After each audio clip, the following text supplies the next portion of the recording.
షేర్లింగంపల్లి నియోజకవర్గం Alvin colony division పరిధిలోని ఎల్లమ్మ చెరువు పరిసర ప్రాంతాల ప్రజలు దోమల బెడద సమస్య ఎక్కువగా ఉందని స్థానిక డివిజన్ కార్పొరేటర్ దొడ్ల వెంకటేష్ గౌడ్ దృష్టికి తీసుకురాగా కార్పొరేటర్ ఎంటమాలజీ సిబ్బందితో కలిసి దోమల నివారణ కొరకు ఎంఎల్ఓ ఆయిల్ బాల్స్ ను చెరువులో వేశారు. ఈ సందర్భంగా కార్పొరేటర్ మాట్లాడుతూ దోమల నివారణకు ఆయిల్ బాల్స్ ను చెరువులో వేయడం వల్ల లార్వా దశలోనే దోమలు మృతి చెందుతాయి కాబట్టి వ్యాప్తి జరగకుండా నియంత్రించవచ్చు అన్నారు.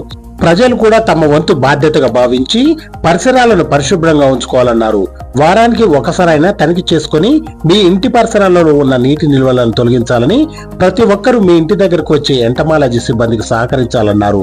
చెత్తను వీధుల్లోనూ కాల్వల్లోనూ వేయకుండా తడి చెత్త పొడి చెత్త వేరు చేసి చెత్త సేకరించే ఆటోలను మాత్రమే వేయాలన్నారు.